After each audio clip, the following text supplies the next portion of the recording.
Hello everyone, welcome to Toyeen Talks. How you doing? Thank you for watching.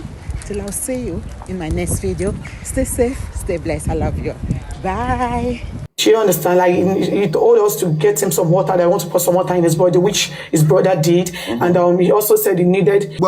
Kenyan mẹ́wàá ṣíyà fẹ́yàn mẹ́wàá ṣẹgbọ́n 10 people 10 people 10 people kan 10 people kan 10 people kepa wata bi show yi 10 people kepa wata bi show you 10 people share the show.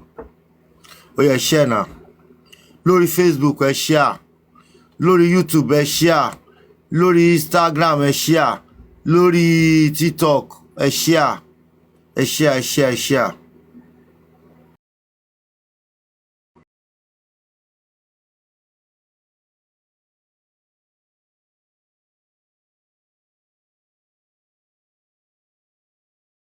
User 169. Thank you for sharing. Said he's dead. 20 minutes after he had landed in the hospital. Yeah. The doctor said he was dead. But that nurse that administered these injections, has any investigation been yes, but done about her professionalism or whether she was even a qualified nurse? Yeah, after my husband demise, she was arrested, but she was later granted bail. And ever since this whole thing has happened, she has never come out to say anything. And she sees how people has been bullying me, how people has been calling me so many despicable names, how people has been accusing me wrongly, and she has never said anything. Instead, she's been out there clubbing, partying. Like the last time I saw a video of her clubbing, like doing lashes, makeup, and she's out there living her life. And it's just so unfortunate. Yesterday, I think people, like some people are out there talking to her. So those guys were on TikTok and they were literally saying, they would tell her what to say because next 2 weeks, March 14 is the next coroner inquest, which the judge had to come over to say on side of the story. These same people on TikTok were literally saying it yesterday, that they would tell her what to say to lie against me. Do you understand? But they found out what was in that third injection that triggered this reaction. Oh, I think they were supposed to do that, but my father-in-law already buried my husband. So when the my father-in-law already buried my husband. Ìwọ ọmọ yóò ṣe yoni roba ina. Báwo láyé ẹ ṣe rí báyìí ná. My father-in-law already buried my husband. My father-in-law power tap o. Mi gbéyàn wọlé. Tẹ́ bá ti power tap mi ní gbéyàn wọlé. Mi gbéyàn wọlé ẹ bá send the request. Mi ní gbéyàn wọlé. Tẹ́ bá ti power tap. A part up can share show you. Can comment. A comment. Government autopsy came out. It's the autopsy result said. Mo kàn like kí ma gbọ́ voice show interview. Mo like kí ma gbọ́ gan. Tí mo máa ń dá gbọ́ fún ara mi náà.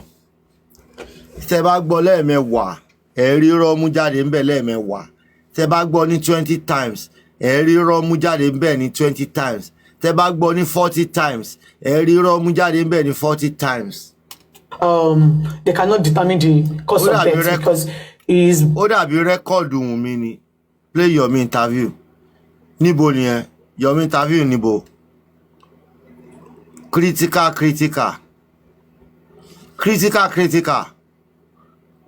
Your interview Nibo ni your ti ṣe interview.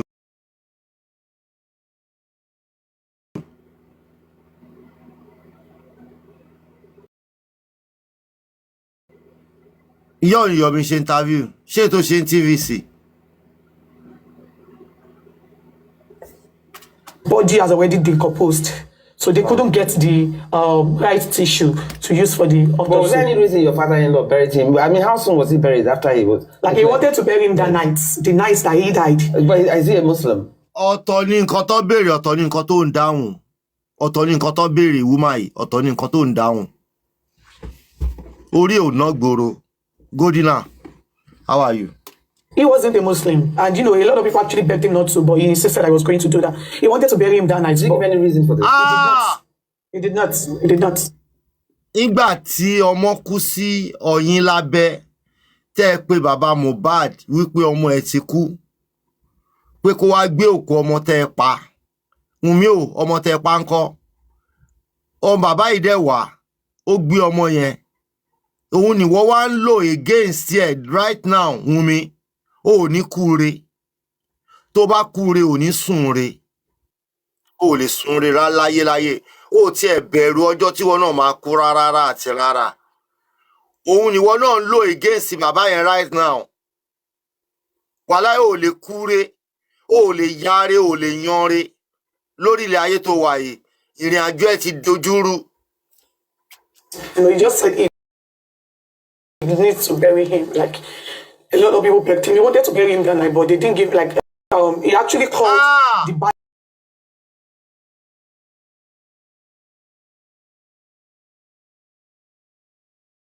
I cannot bring my husband that night, so he had to wait till the next morning, and And even it was such a rush that even the coffin was so small for him. The coffin that he was the one that got the coffin, and the coffin was, my husband was 6'1", but the coffin was very, very small that he had to break his head. Oh my God! So ṣé Baba Mohbad ló break his head? Ṣé Baba Mohbad ló package òkú sínú pósí? Ó mà ti mọ̀nà débi òrè yìí o, má yà láṣejù kó yọmọ tó jájú ọjọ́. A ọmọdé yìí ó mọ̀nà. Ó dẹ̀ mà ti mọ̀nà débi òrè yìí o, má yà láyejù kó yọmọ tó jájú ọjọ́. Olórí burúkú ni ẹ́ o, Wunmi o. Aláyébàjẹ́ ni ẹ́. Aláyébàjẹ́ burúkú ni ẹ́, original. Aláyé polúkúrú muṣu. Má bóyá ń parọ́ mọ́ bàbá ní bàbá. Ó dẹ̀ ní bàbá títí ẹ. Bàbá títí ẹ ò sóore gidi fún ẹ jẹ. Àbí bẹ́ẹ̀ kọ́. This is harrowing to listen to. But anyway, you're a Mommy's lawyer, But what I want to ask, what about securing full ownership of Mohbad's music to ensure that his family receives royalties that they are rightfully owned? Because this is an area that obviously has not been addressed. My father-in-law. We're thinking about the emotional aspect. Yes. But in terms of his earnings that should be accrued from his music, how is that being secured for the future? For now, I can tell you nothing is being done in the sense that it will be like putting the cart before the horse. And I don't want a situation whereby we don't want a situation whereby it will look as if the wife is more interested in the property of the late husband than money the husband. You understand? This is the aspect. But it's only if there's anybody interested in the property, it's only the father-in-law. That's why the father-in-law is fighting now. It's only the father-in-law that is interested in the property. Against Yoruba culture, custom and tradition, against Ekiti culture and discipline. You know how a father will become a celebrity because of his father. He has gone as far as Ghana. Lawyer Kabiru, orí ẹ̀ ti dàrú. Ó ti ya wèrè Kabiru. Ìwọ lawyer ló ń sọ̀rọ̀ báyìí. Ọmọ ọ̀tá ni ẹ́. Ó ti kírun orí ẹ̀ ti dógùn. Boko Haram lawyer. Àwọn Boko Haram Kabiru, orí ẹ̀ ti dàrú. So ìwọ ló ń sọ̀rọ̀ báyìí. You are so useless to the core. You are so useless. Ìwọ lawyer ló ń sọ̀rọ̀ báyìí. Ẹ máa gbọ́. Radio to go and grant interview to defame our client. You understand? He went on so many stations. Tó bá defame client yín kó gbé lọ sí court.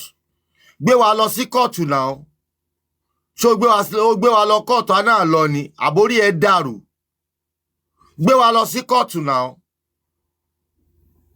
Ṣó gbé wa lọ sí court náà lọ ni. Àbẹ̀wò ló ṣe orí burúkú èwo ló ṣe. There is no reasonable station in this Nigeria that I have not visited. You understand? To say, oh, this is a... Yes, he said that. What are you going to do? He said that. Go and do the DNA test. The man said that. Baba said that. The child doesn't look like his son. The child doesn't look like his son. So the child looks suspicious. The child looks suspicious. So your DNA test required. DNA test is sacrosanct. Wanted to do DNA to confirm the paternity. Yes, we said you don't have the local standing or the right to challenge the paternity of this son. Because the man, when he was alive, he bought 2 land. He bought one in Liam's name. He bought one for himself. He bought for his father. Do you understand? So if he's a bastard, he would... Ṣé ìgbà tí bàbá ra lẹ̀ fọmọ níbo ni Mohbad ti fẹ́ mọ̀ tí Liam ti máa rówó kọ́ ilẹ̀ tó rà nítorí ẹ sọ pé Mohbad ralẹ̀ fún ọmọ lọ́yà ẹ̀ẹ́dẹ̀ bẹ̀rù Ọlọ́run ẹni Mohbad ralẹ̀ fún ọmọ tí ò ní ọmọ 3 months Mohbad ralẹ̀ fún ọmọ 3 months mi ò gbọ́ rí láyé mi ò gbọ́ rí pé kéèyàn ralẹ̀ fún ọmọ 3 months láì ṣe Dangote go ralẹ̀ fáwọn ọmọ ẹ̀ Dangote go ralẹ̀ fáwọn ọmọ ẹ̀ láì ṣe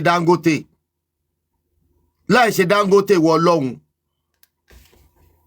Have the mother in his house and the child has been. So all this thing went on.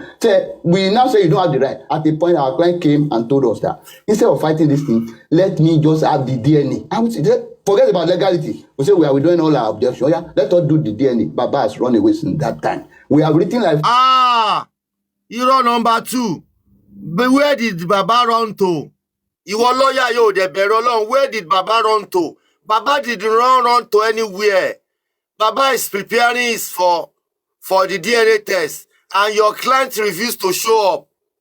Your client refused to show up at the DNA test center. Why are you lying? Lawyer, orí ẹ̀ ti bàjẹ́. Kabiru. Ọmọ olúwo ni wọ́n ọ̀bọ iná. Òun wù àbí ọmọ àlè Yorùbá. Ọmọ àlè Yorùbá ni ẹ́, chájà ń bẹ lawyer. Lọ́yà àdúrà.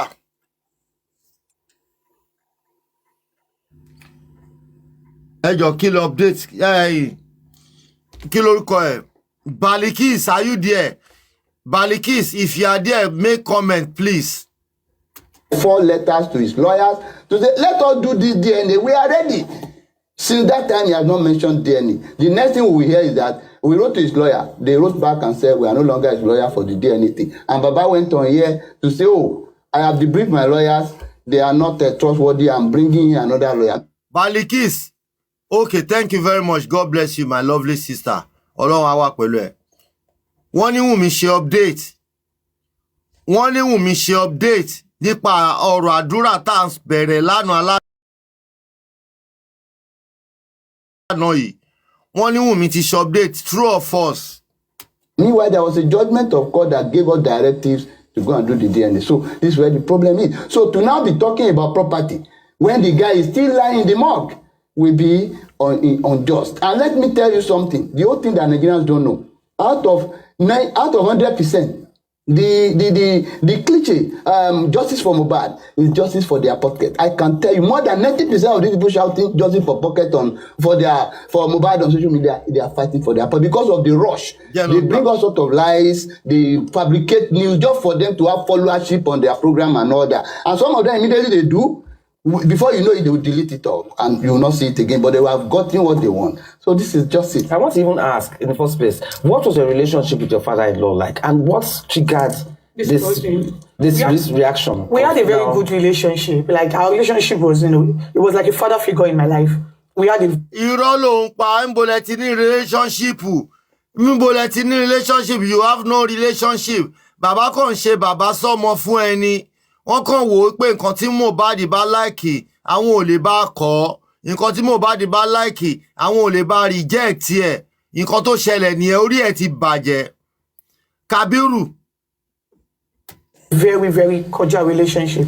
But he was even the one that made, the marriage, because I was married to my husband legally. Mm-hmm. He was the one that made the marriage, like he. Bàbá ló jẹ́ kó marry legally. Wọ́n ní marry. Kè ṣe marriage ìwọ ọmọ ilé ti sọ introduction ti di marriage mọ́ wa lọ́wọ́. Ó ní bàbá ló jẹ́ kó marry Mohbad legally. Níbo lẹ ti marry legally? Ọmọ yìí ti kógun lọ. Ọmọ yìí ti kógun lógun lọ. Ọmọ yìí ti kógun lógun lọ. Dẹ̀ dùn mí ṣá. Ó dẹ̀ fi kíní yẹn kógun lógun lọ. Láì ṣe pé wọ́n ṣe legally marriage. Ó dẹ̀ sọ introduction di marriage mọ́ wa báyìí lọ́wọ́.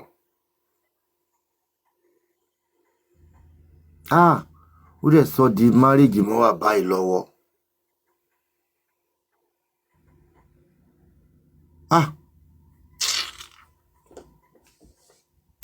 was the one that initiated the marriage, even the birth of my child.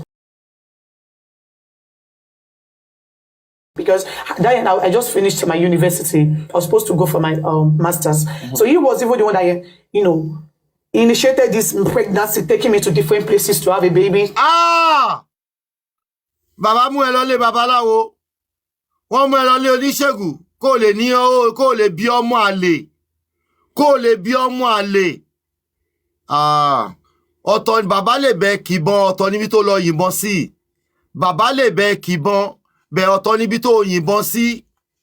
Ibi tí bàbá ní kó yìnbọn sí kọ́ ni bàbá yìí ló yìnbọn sí. Bàbá rò pé bóyá kó lè bímọ fọ́mọ òun ni. Ọ̀tọ̀ níbi tí wọ́n ní bàbá bẹ́ kìbọn, bàbá bẹ́ kìbọn, bẹ́ tọ̀tọ̀ níbi tó yìnbọn yẹn sí. Saying, so it was actually yes, like as if it just happened. No, it was planned. Like we literally prayed for that baby. Like it's like a miracle.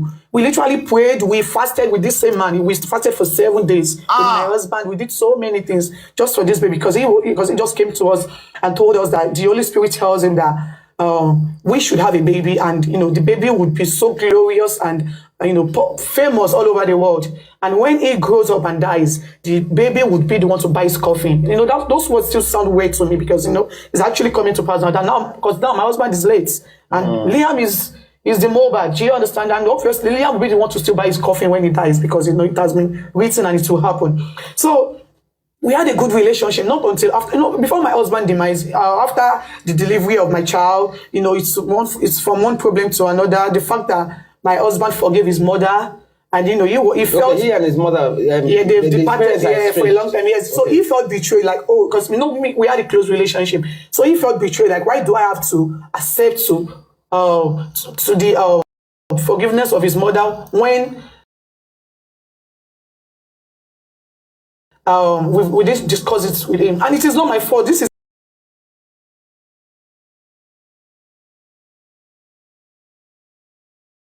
my child. He was insisting that he wanted to have the placenta of Liam after his delivery.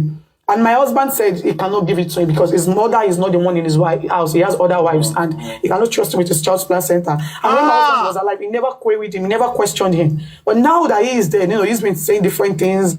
Mohbad, they padà wá for just 2 days. Mohbad, can you come back for 2 days? Even if it's 2 days. Come back, then you can go back if you want. But if you don't want, you can say, can you come back? You need to come and debunk all these lies. Mohbad, can you come back for just 2 days to come and debunk all these lies? Because your baby mother keep lying. Your baby mother keep lying every day and day. Your baby mother keep fooling us. Your baby mother keep fooling your father. Even fooling your father. Can you imagine? Mohbad, can you come back for just 2 days? If you like, you can go back. Or you can come and slap the girl. Mohbad, yo. Ojo loro no mugi. Ojo la se to mule. Tọ́kẹ̀rẹ́ bàbá sínú gbó. Ẹnu ẹ̀ ló fi ń pọlọ́dẹ. Ojúmọ́ láàárọ̀ rẹ̀ du ẹ̀. Ẹni ẹlẹ́ni ló ń jẹ́. Gbogbo ore tí ń sú. Kó máa bá tọ̀ta wa lọ. Mohbad o, ọmọ alọ́ba. Mohbad o, ibikíbi tó bá wà. Gbéra. Kìsà mi mọ orí kí bọ́n ṣe máa ń pe àwọn òkú ní pópó. Tá bá pòkú ní pópó, alààyè ló ń dáhùn. Mohbad o, máa bọ̀ bó jẹ́ 2 days. I need there for 2 days to come and deal with this girl. You need to come and deal with this girl. Bàbá olórí burúkú ọmọ lọmọ yìí, irọ́ ẹ̀ ti pọ̀ jù. Kéèyàn máa pa irọ́ báyìí, irọ́ ojúkorojú, ẹ máa tún gbọ́ another DJ YK. Bí lọ́yà ṣe ń parọ́ lòun náà ń parọ́. Tí lọ́yà bá ti kọrin, òun á gbé. Ìgbà míì òun á kọrin, lọ́yà á gbé. After my husband demise, he literally called for my husband's properties, like the landed properties. Wunmi, can you bring evidence? Ibi tí bàbá ti bèrè property lọ́wọ́ ẹ̀. Can you bring us evidence? Olori Ebi, ẹ káàsán bàbá. Ẹ káàsán. Kí ló ṣẹlẹ̀? Can you give us evidence? Can you give us evidence? Ibi tí bàbá ti sọ pé òun fẹ́ kó gba property. Òun tẹnumọ́ láti jọjọ́ ìyá evidence. No evidence to show up. Orí ẹ̀ ti bàjẹ́. Wọ́n máa lè játijàti. Olori Ebi ẹ káàárọ̀. Ẹ káàárọ̀ jàre. Yes. Godina. Sá ẹ káàárọ̀ gbogbo ilé o. Bọ́lá tí mo ti sọ fún yín mo ní ìṣẹ̀ṣe ló máa ṣiṣẹ́ mo ti sọ fún yín. Traditional way ló máa ṣiṣẹ́ iṣẹ́. Lady ìpààrọ̀ yóò nǹkan tó lè fi báyé bọ̀ lady ẹ̀ jẹ́ nìkan nìyẹn. Ìṣẹ̀ṣe ló lè ṣiṣẹ́ iṣẹ́. Kọ́ gbé ayé lára sínú ẹ̀ bó ṣe wà yẹn kó mú kó yó. Kí Wùmí lọ sí Lídì káwọn tó jẹ́ abaláwo gbé Wùmí lọ sí Lídì kó wá lọ búra pé òun ò ṣe nǹkan fún Mohbad kó lọ sí Lídì lọ búra.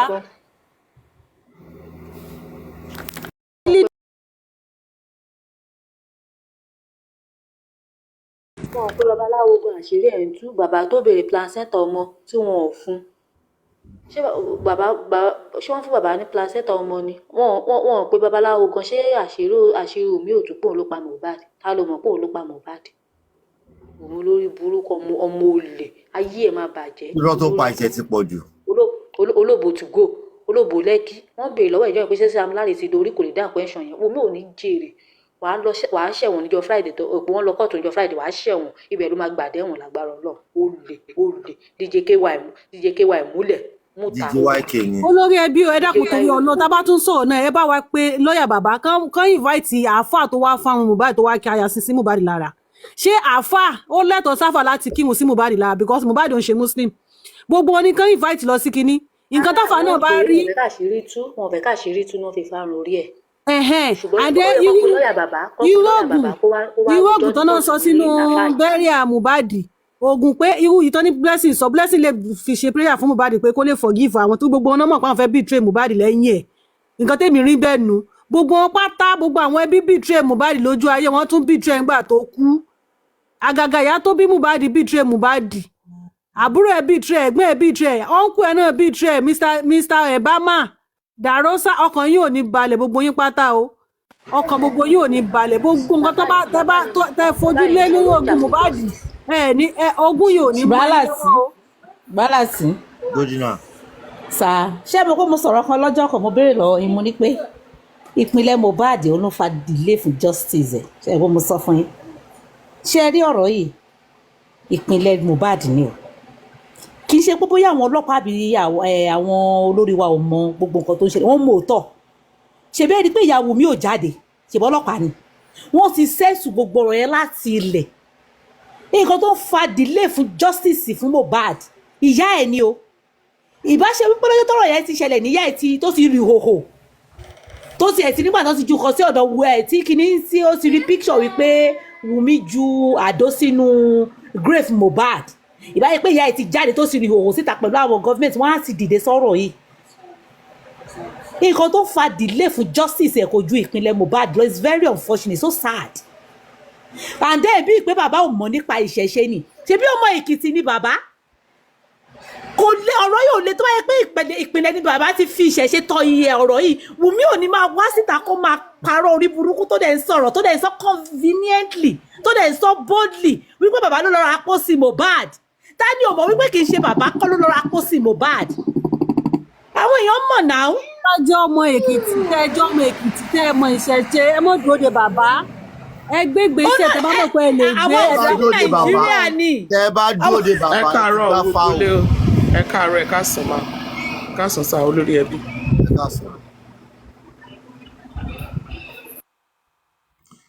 Mr. Atiji. ẹ má ṣe mo lè sọ̀rọ̀. ẹ sọ fún lọ́ọ̀yà Sam Shitu èèyàn tó fárun orí Mohbad kó wá síta kó sọ nínú kóòtù ẹ jọ̀ọ́ Àbíkẹ́ alọ́ ẹ̀ bá mi sábẹ́ step. Àbíkẹ́ Adé. ṣé mo lè sọ̀rọ̀ báyìí ẹ káàsán olórí ẹbí ẹ wo nǹkan tèmi fẹ́ sọ ni pé tá bá wo gbogbo ọ̀rọ̀ yìí láti ilẹ̀ bí gbogbo àwọn ẹbí Mohbad àwọn ọ̀rẹ́ àti gbogbo wọn àtọ̀rọ̀ tí Wunmi ń tẹnu mọ́ tó ń sọ nínú kíní tẹ play nísìnyí pé ó ní bàbá ń wá ọmọ lójú méjèèjì tá a bá wò ó àti gbogbo wọn ń wò àti gbogbo tó ń lu jáde yìí náà ṣé mọ̀ pé nígbà kan voice ọ̀rọ̀ kan jáde tí ìyá Mohbad sọ pé wọ́n ní kí òun mú aṣọ Mohbad wá kóun fi ṣe ìràpadà fún pé aṣọ fẹ́ẹ̀kì lòun fún bàbá ṣé mọ rúrìn tí wọ́n ti rìn ẹ mọ tí wọ́n ti gbọ́ wípé ọmọ yẹn máa kú pé bí ẹlẹ́mìí kúkúrú ni ọmọ ológun ẹlẹ́mìí kúkúrú ni tó ti rí pé bí ó máa kú gbogbo wọn wá dúró sí pé tó bá kú káwọn lè rí táwọn kó ní kálukú rí tiẹ̀ kan ṣe olóníkálukú ṣe wo kí làwọn lè jẹ. torí Wunmi gangan wọn ní ká yà wọn àti Wunmi ni wọn ní Mohbad ẹlẹ́mìí kúkúrú o wọ́n ní Wunmi wọ́n máa ń jà gidi gan owó gbọ́dọ̀ àwọn àbá náà ń parí ìjà. àgbọ̀ rí pé wọ́n lọ́mọ yẹn lẹ́mìí kúkúrú rí. wọ́n máa ń jà ní o wọ́n ń jà. èmi gbọ́ pé wọ́n ní pé ìyá ẹ̀ ní kán fi ṣe ìràpadà torí mú bọ́. wọ́n lè ṣe ìràpadà kì í ṣe pé nítorí pé ó lẹ́mìí kúkúrú ìràpadà. ìjà tó máa ń jà ni. pé kó má bàa pa. ìjà tó máa ń parí ìjà wọ́n dẹ̀ ní kán ya ara wọn pa ìjọba yìí kó kú náà méjèèjì kán ya wọ́n nǹkan tó ń sọ nìyẹn tí ẹ bá ń jà gbogbo ìgbà tí wọ́n ní para wọn. wọ́n á pàpà para wọn náà ni ṣé ti yẹ wo ẹ mọ rúurì àwọn ọ̀rìn tí wọ́n ti rìn tí gbogbo àwọn ẹbí yẹn ṣe wá ń ṣe gbogbo tó ń ṣe ọ̀rẹ́ yẹn Mohbad tí wọ́n wá lè dúró lójú kan kí gbogbo wọn dúró pé àwọn fẹ́ wá justice pé justice iṣẹ́ kẹ́gbọ́n dúró kábúrò dúró tẹ́kẹ̀ bàbá nìkan ló wá dúró.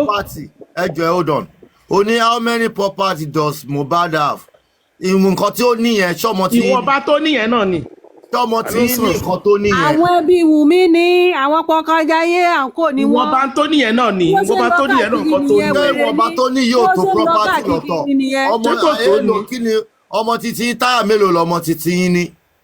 ọmọ 26 years tí wọ́n pa nípakúpa tẹ wá ní property wo ló ní.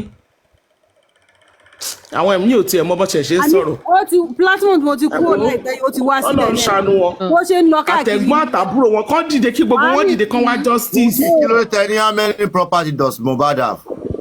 olórí ẹbí ẹ understand olórí ẹbí no nǹkan tí mo sọ ni pé ìgbà tó